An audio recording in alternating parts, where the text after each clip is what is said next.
Hi everyone, and welcome to another installment of our open house series here at Berklee Music. My name is Doug, and I am a student advisor here at Berklee Music, and today I have the privilege of being joined by Mr. Stephen Weber, author of our music production analysis course.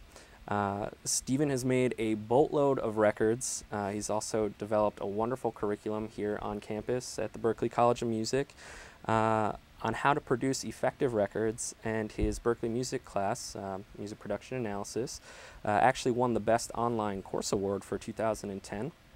He travels all over the world making records, giving seminars, master classes, and we're really pleased to have you with us today. Great to be here. So I figured let's just dive right in. I'll ask you a few questions, and towards the end here, we will open it up to some of our viewers to ask any questions that they might have. Sounds great. All right. So first off, what are some of the elements that go into producing a really compelling record? Good question. First off, great to be here, and appreciate being here in the Berklee Music Studios. It's very nice. I feel like I'm backstage, at a big concert somewhere. Okay, elements of effective records. There are many. I like to look at making records as an art form, and because that's really what it is an art form. So first and foremost, art moves us on an emotional level. So the emotional aspect of records is something that we have to try and hold on to always, and it's very easy to lose sight of that because it's such a long and arduous process to get through all the other elements. But if we were to just to tick off the elements or some of the elements that make effective records, first off, obviously you've got to have some compelling material to record in the first place. So the songwriting, if you're doing songs, actually having songs that are compelling, that have something to say, that have a point of view, that have a point of some sort, and even if the point is that they have no point, at least they make that point really well, rather than just leaving everybody a little bewildered, or worse yet, just having them check out after a verse and a chorus because it's really not going anywhere. So the material is massively important, and that includes the lyrical content, it includes the melodic content, it includes the form of the song, actually having a climax like any other art that takes place over time, whether it's a TV show or a novel or an opera or a jazz solo. A record, a track should have a climax. And once you do identify this, it can help the whole rest of the record flow. It gives you the idea that you're actually headed towards something and that there is something to come. The arrangement is massively important. Everything from the intro to how the record unfolds. Does it draw the listener in, and then does it keep our attention as we go forward? Looking at those things is really important. Groove is massively important. It's almost impossible to keep people engaged if the groove is not good. I believe it is the responsibility of records to groove. It's really part of what makes a record, and I'd be hard pressed to find any effective record in my collection and in most people's collection that doesn't groove, and that doesn't mean that it has to have a full band or a full program track. It might, and that might be just great. But even if it's just an a cappella, there's a few records that are incredibly effective that are just a voice, and yet that voice, really has what Don Was would call an undulating pulse that draws you in and gets you moving in that kinesthetic way. Then, of course, there's all sorts of elements when you start getting into the sonics of the record. And I think a lot of people make the mistake of kind of starting there, starting almost at the end with the sonics. Now, sometimes that may be the process if you're doing something that's very beat-oriented, a hip-hop track or a pop track that's that has elements of house music or what have you. You might be starting with the sonic part of the record and adding these other things in later. Whereas if you're a singer-songwriter, the sonics is really something that's going to come in after you've got your material really up to snuff and started. One of the things that's really fascinating about making records is that, you know, the elements are really, you know, in large degree the same for, you know, a real cutting edge pop track as it is for more of a you know, indie rock kind of Radiohead-ish singer-songwritery kind of track. The order in which you get to these things may be different, and therefore in different genres it may be more common, you know, for certain things to be left a little bit by the wayside than in other genres.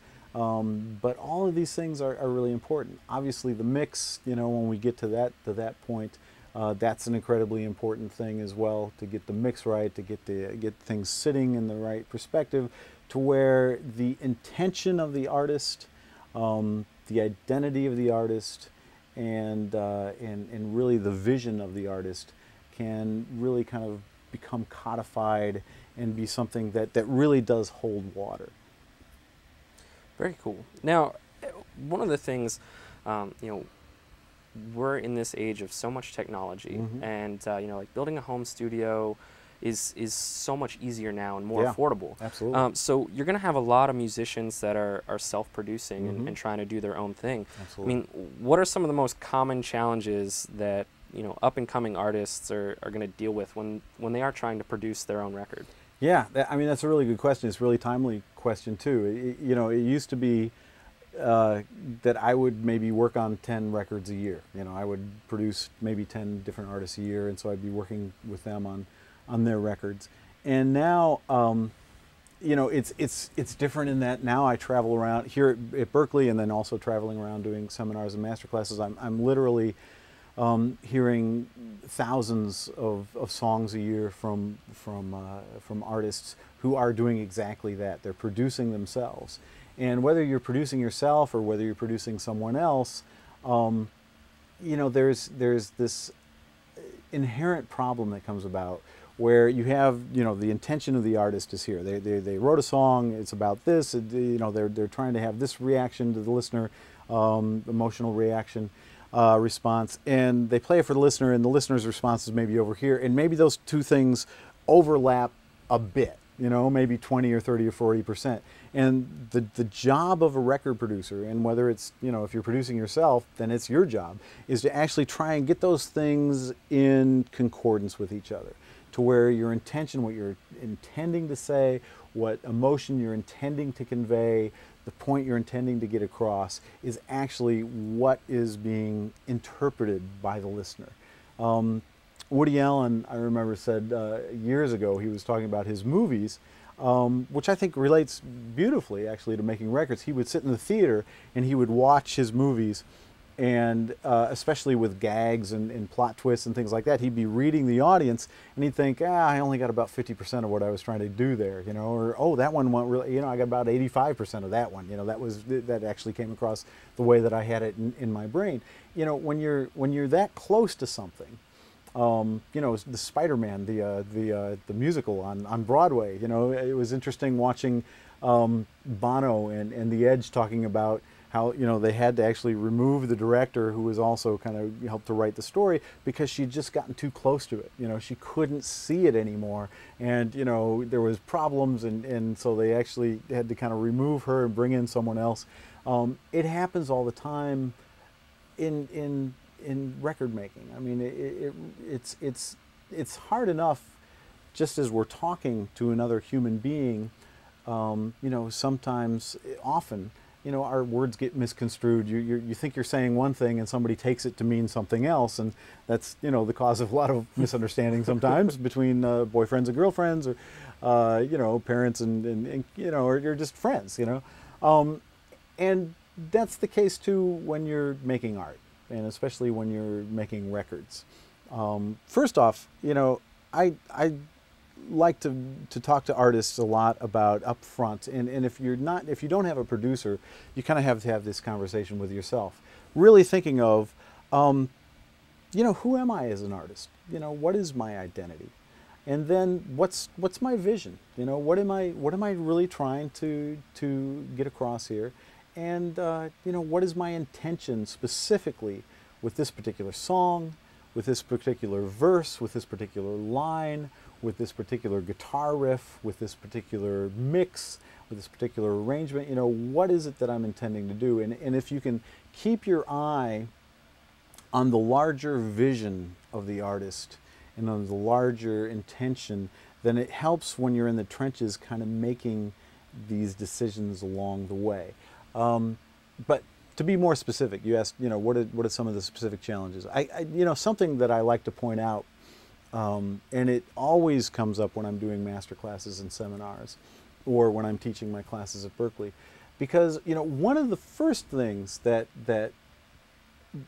recording artists, young, beginning recording artists do is they tend to be very eager to just jettison repetition. And what I try to get people to think about is an elegant use of repetition.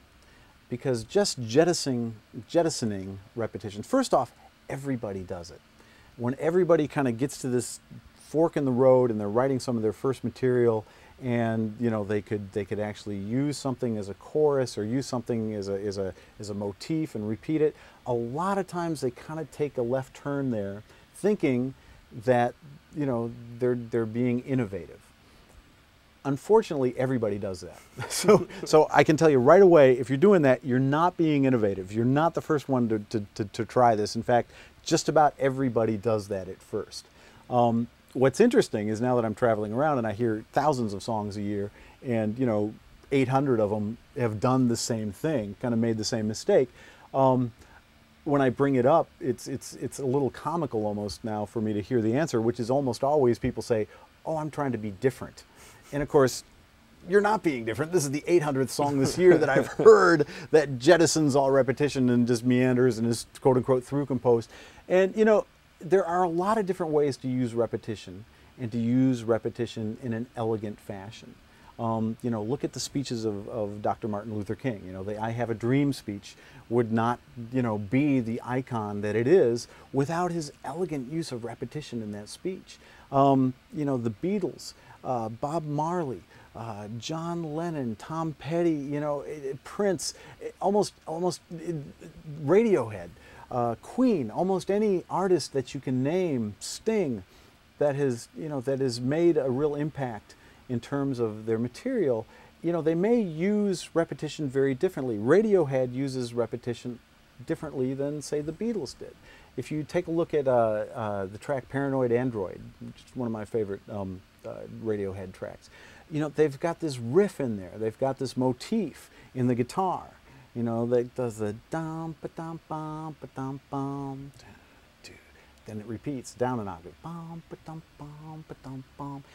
That happens something like, you know, 14 times in the first minute and a half. And, you know, it's a very elegant way of bringing repetition into a piece that then, the form of it is very interesting. It's actually a medley of 3 tracks, which is very interesting the way that the form comes around, but they use repetition in a very deliberate and a very interesting way. Now, you know, the most obvious use of repetition is often in a chorus.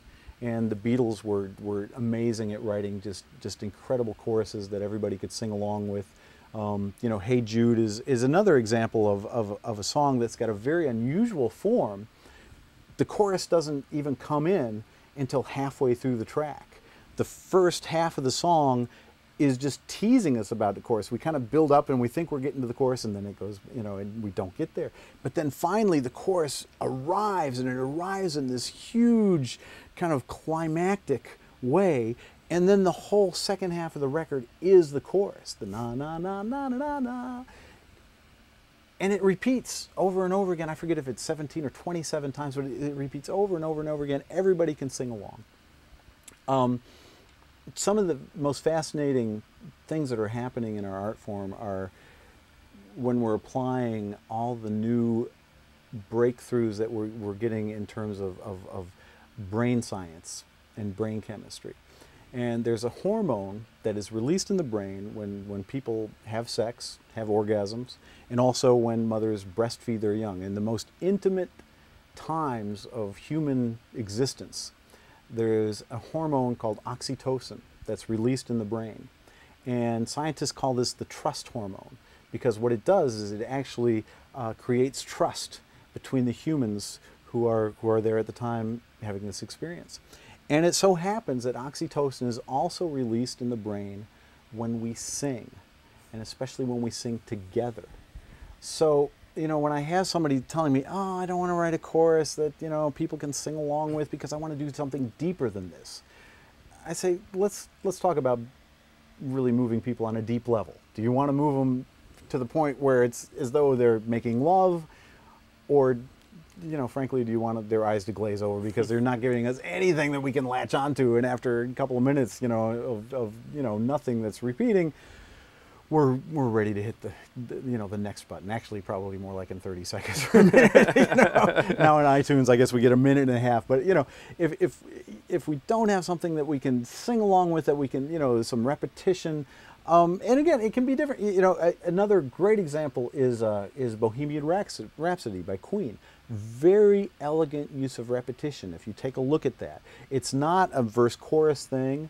There is a lot of motifs, instrumental hooks that we might call them in the piano and things. But then also, once we get into the operatic part, you know, there's all these things that repeat that you could wind up singing along with the first time you heard it, you know, on the same section. The Mamma Mia, Mamma Mia, Mamma Mia, Mamma Mia, let me go. You know, no, no, no, no, no, no. There's all this repetition built into this track in a very unusual but elegant way. So I encourage artists to look at that. Use repetition. It really doesn't work to jettison repetition. Repetition is part of who we are naturally as humans. You know, we breathe in and we breathe out.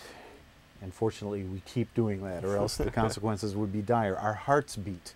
You know, we have this undulating pulse that's inside of our chest all the time. And fortunately, our heart isn't going, yeah, you know, that's passé. I've done that, been there, done that. I think I'll do something else for a while. Maybe I'll stop beating for a while, or I'll, you know, just beat like, you know, in a non-repetitious manner. Repetition is part of the natural world, and it doesn't really work to leave it out. So, but an interesting approach. The stumbling block, I think, for most people is that we've all been traumatized by repetition. You know, there's songs that we hate on the radio by artists that we can't stand on the radio, that the chorus, you know, beats us over the head. And if you really don't like, you know, Britney Spears or the Black Eyed Peas or Lady Gaga or something, and you hear one of these songs, it's a big hit and it's got a repetitious chorus, it's easy to mistake that what's annoying you is repetition. Repetition is not annoying. Annoying things are annoying. Repetition is just an enhancer.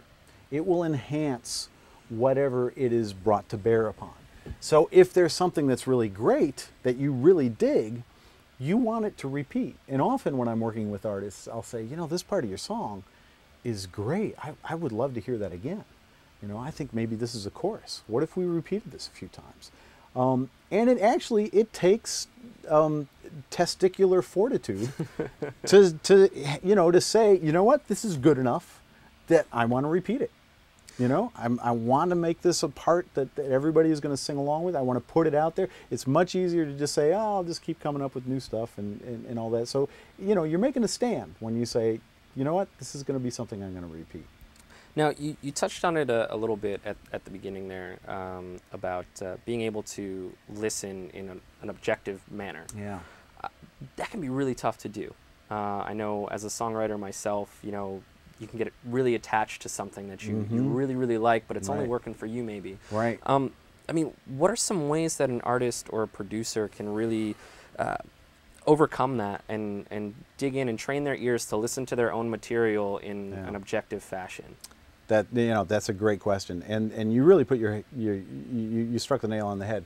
That skill of being able to listen to something that either you wrote or you are producing, so therefore you are hearing it for the 100th time, to be able to listen to that as though you were hearing it for the first time, is an invaluable skill, and it's something that it's like a muscle. I mean, you really have to train yourself to do that. Actually, the class music production analysis is really all about that. It's about training yourself to listen in that way, to where you can actually be kind of a stand-in for a member of the audience, for every man or every woman. You know, one of the things that we do in that class is we actually try to train people in the class to use human test subjects, you know, to actually play this music for their family, their friends, not their music, but other music, and observe. You know, fortunately, not only ourselves, but other people have the entire body is really like a barometer. You can use it as a human gauge of what's going on in the music. Is it moving you? Are you tapping your foot? Are you bobbing your head? Are you, you know, squinting your eyes and kind of tilting your head to the side to you know, pause and ponder what's going on or not? So developing this skill is something that we spend a lot of time on. You know, when I first got to Berklee and I was going from being a record producer and actually, you know, producing records to being someone who taught about it, one of the things that I did is I tried to talk to as many record producers as I could who were, you know, extremely successful at what they did. You know, from Phil Ramone to George Martin to Don Was to, you know, a whole bunch of different folks. And one thing that I noticed right away was this real premium that all of these guys put onto exactly what we're talking about, listening, and developing a way that you could listen to something objectively, even though you've heard it over and over and over again. So in terms of just, you know, some actual concrete tools that I can give you right now, the first thing is, one mistake that I used to make when I first started producing records and including producing my own things was I'd listen to it over and over and over again. And, you know, that's not necessarily the best thing to do. Getting some distance is actually a really good thing. And when you're trying to listen to something in a manner that's going to give you the tools to listen to it in a way that you're going to hopefully make some distinctions about it, the first thing I recommend is go as long as you can without listening to it. You know, now if you're in the middle of an album project, that may only be a few hours. You know, that may be a couple days. That may be maybe a week or two. You know, I always try to take a break at the end of a record project, you know, between the time that we're done tracking and the time that we start mixing. Now, that's not always possible. You know, I mean, I did a record last year with Emily Elbert, and we only had 3 weeks from start to finish, so, you know, we didn't have that long to spend away from it. But even then, when I would pull up each individual track to mix, I would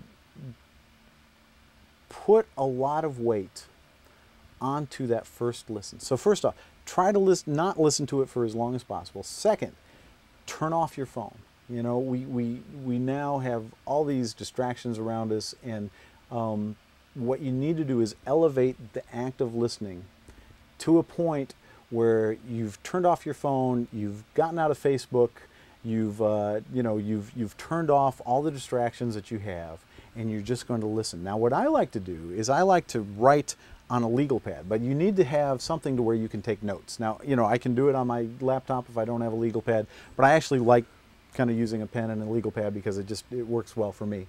You quiet your mind, you turn off all your distractions, you take a few breaths, and you listen to it from beginning to end.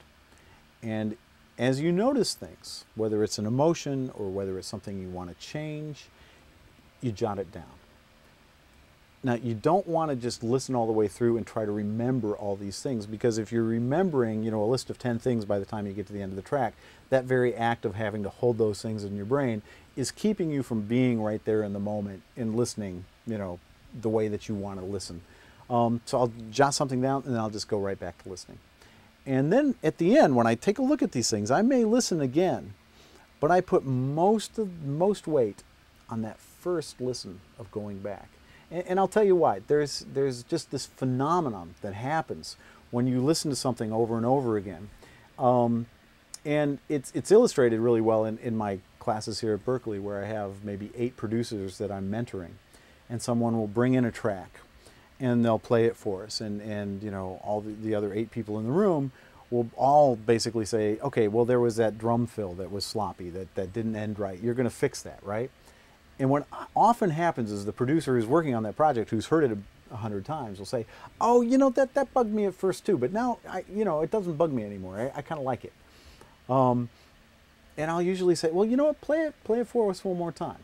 And so we'll play it again. And usually one person will fall after that. You know, maybe one other person out of the 8 will go, yeah, you know, it didn't seem that bad to me that time. And then maybe we'll listen to it again, and maybe one other person or maybe a couple will go, yeah, it wasn't that bad. And, you know, if we keep listening to it, pretty soon everybody will be like, you know, yeah, you could leave that. That's okay. That's dangerous. That's dangerous. And here's what's going on. We humans are adaptable creatures. We're very adaptable. It's one of the reasons we've been so successful on this planet, is that we are able to adapt to things. There's this great scene in the Blues Brothers movie when Dan Aykroyd gets out of prison and he comes back to the apartment that, you know, Dan Aykroyd has, and they get there and it's right on the L train in Chicago, and it goes by and it rattles the whole floor and everything. And John Belushi says, man, how often does that happen? And Dan Aykroyd says, so often you won't even notice it. And that's the thing. We'll get used to stuff like that. You know, we adapt to things. But there's a sinister dark side to that. People get used to abusive relationships. You know, people get used to a lot of things that they shouldn't put up with.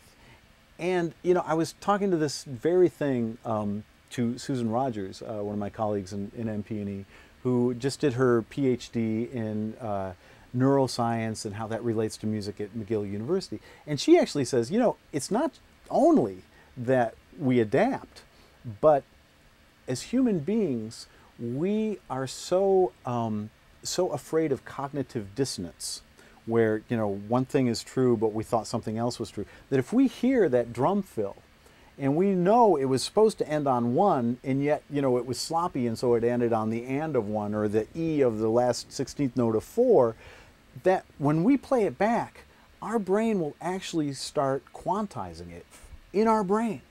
And you'll listen back to it and it'll move it around a little bit, and maybe your brain will think, you know, if I could move the bass a little over here. And so if you're listening to it 10 times in, your brain has actually cleaned it up for you. So you're neurologically, cognitively not hearing it the way you heard it the first time, which is all the more reason that you really want to get away from your music for a little while. You want to listen to it fresh and then put all of your weight on that first listen. Very cool. All right, that's some really interesting stuff there. And I think now we're going to go ahead and open it up to a few questions that we have coming in from our viewers. Oh, cool. So first, we've got one here. It says, right now I am recording a song that I wrote, and one of the first things the arranger asked me was, who or what do you want to sound like? And how does that affect the individuality of the song? Ah, interesting. Who or what? So I take it from that question that maybe they were a little put off by that idea of sounding like somebody else, which is understandable. And I would say a couple things about that. I think that perhaps our arranger should rephrase that question a little bit to not sound... I think probably the arranger is looking for a point of departure. You know, maybe another way they could have phrased that question was, you know, who are your influences? You know, are there people that I can use as a point of departure to arrange this tune with what you have in your head? I would say, you know, you're going to sound like you no matter what. So it's not a bad thing to let yourself let people know what your influences are. And the thing is, most people have multiple influences. I produced a record, a couple records for an artist named Lindsay Mack, who's wonderful. She's a singer-songwriter who we kind of decided, she plays the cello. She's like a cellist, but she also is a singer-songwriter, really talented gal. And we kind of joked around that she was, you know, kind of a cross between Yo-Yo Ma and Ani DeFranco. It's okay to have, you know, touchstones like that, to say, you know, I really like the sonic palette of, say, Tool, with more sensitive vocals a la Radiohead, or something like that, that's going to combine kind of the influences that you have. And you might even take some, think about, what is it that I'm trying to combine here? I remember Bruce Springsteen talking about Born to Run, where he was, I forget what exactly was all the different influences, but he was trying to sing it like, oh, who's the guy that did Pretty Woman? Oh, that singer. Anyway, there's no way he could sound like that singer, because he's Bruce Springsteen, and he doesn't sound anything like it. But the fact that he was kind of trying to sound like that singer, meant that he had something to kind of aim at. So, I wouldn't worry too much about about feeling like you're not going to be original. You're going to be original. Whatever you do is going to come through your filter. The Beatles basically idolized Little Richard and Elvis. And they were trying to make Elvis and Little Richard records. Now, obviously, they failed miserably if that's what they're trying to do. But it was great because they brought what they did to it. I remember with Let It Be, an interview with McCartney, saying that was kind of his answer to the gospel music he was hearing from Mahalia Jackson. Which, if you put Let It Be up against Mahalia Jackson, sounds nothing like Mahalia Jackson. But that was him trying to sound like Mahalia Jackson, wound up sounding like Let It Be, which, again, was a great record, but it didn't really sound like her. So, yeah, you want to be original. I think that's, having your own vision and your own intention is paramount. But it's okay to kind of give a nod to your influences. And if you're working with an arranger or an engineer, a lot of times when you go into mix, it's a good idea to maybe bring a couple reference tracks and say, this is kind of sonically where I'm going. And, it may even be 2 or 3 tracks. You may say, I really love the drum sounds from this record, but I love the vocal treatment on this other record. And I really love the way the guitars sound on this record. So there may be 2 or 3 records that you bring in to maybe play for your mix engineer. And you could also do that for your arranger. You might say, boy, I really like, the way that that horns or whatever are used in this production team from England, but I love the beats that maybe the Neptunes come up with, and so you can talk to them about maybe combining a few things in a new way.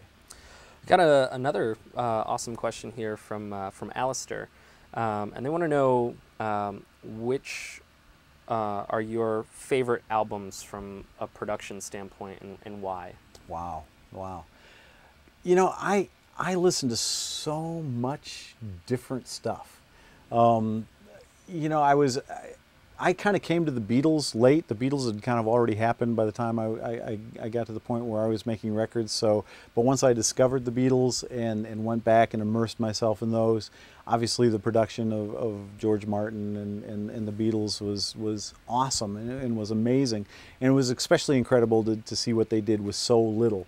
The technology then compared to what we have now was so rudimentary that they really did have to think about the stuff beforehand. In terms of producers to check out their stuff, I mentioned the Neptunes before. They've done amazing things. The Dust Brothers, a little bit earlier. Check their stuff out. It's really incredible. These days, Dr. Luke, I gotta say, is doing some amazing stuff, making some amazing sounds, getting that out there. Dr. Dre. There's 2 doctors. That's a paradox. Oh, I'm sorry. Did I say that out loud? Yeah, basically anybody with the name Doctor in their first name.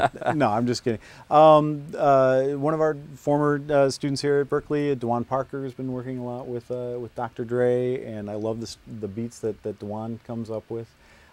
There's so many great producers and production teams out there these days. I think The Matrix has done some amazing work. It's a production team of 3 different people that have gotten together and done some amazing things. It's interesting because they're going back to Jimmy Jam and Terry Lewis.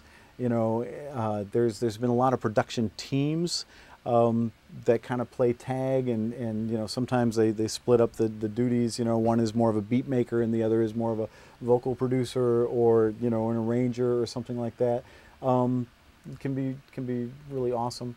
I love the production on almost all of Tool stuff. You know, I mean, in terms of a little more harder rocking things, the production and the engineering on those are incredible. I think we have time for one more question. Great. And this one comes from Melanie, and I think it's a great question. She wants to know, when you're producing yourself in a home studio, how do you know when it's finished? How do you know your record's done? Like, where do you stop? Yeah, that's a great question. There's actually kind of a joke about that all producers tell, which is basically you never finish a record, you just stop working on it. There's always more you can do, and there's always, you know, and that is especially hard when you're self-producing. You know, I'm self-producing a project right now of a symphonic work that I wrote called the Stylus Symphony, and I realize that I need a producer. You know, it would actually be so much better if I had somebody to just say, you know what, you're done. I was talking to Don Was about this, and actually there's an interview with Don Was in the course Music Production Analysis, where he talks about this very thing. You know, he has a band called Was Not Was. They spent like the last 15 years on their last record, and he fully admits, man, I needed a producer to tell me I was done. It's a really good idea, I think, if you're producing yourself, to give yourself a deadline. You can move it if you absolutely have to, but what I say is, you know what, book the CD release concert, book the club, you know, put it on the calendar, you know, put it far enough out there that you know you have plenty of time to get it done. Maybe it's, you know, 3 months from now, maybe it's 6 months from now, but book it, because it's so easy to never get done. And it's important, frankly, to finish. It really is important to finish. And if you're producing yourself and there's not a label breathing down your neck saying, we need it, you know, it's got to be out, you know, you're a week away, you got to, you know, get it out there because we've got the marketing machinery all cranked up.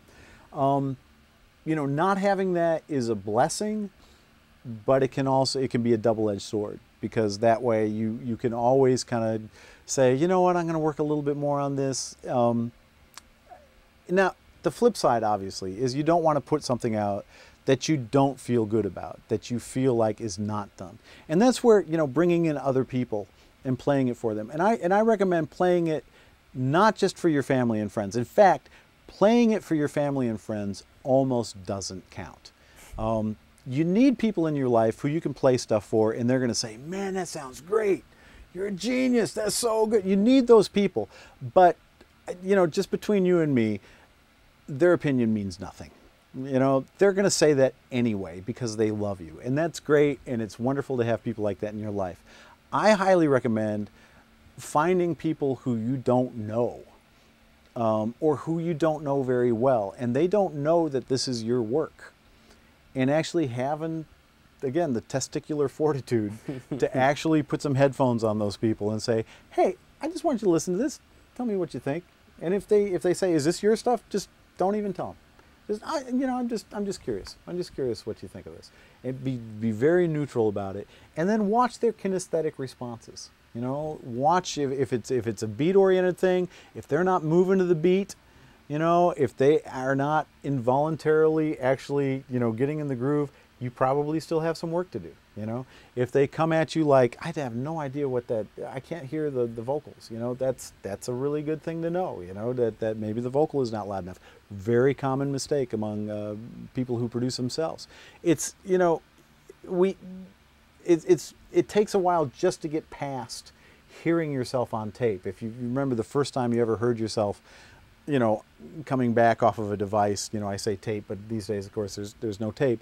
You know, it's very hard to judge those things for yourself. So getting some unbiased feedback is good.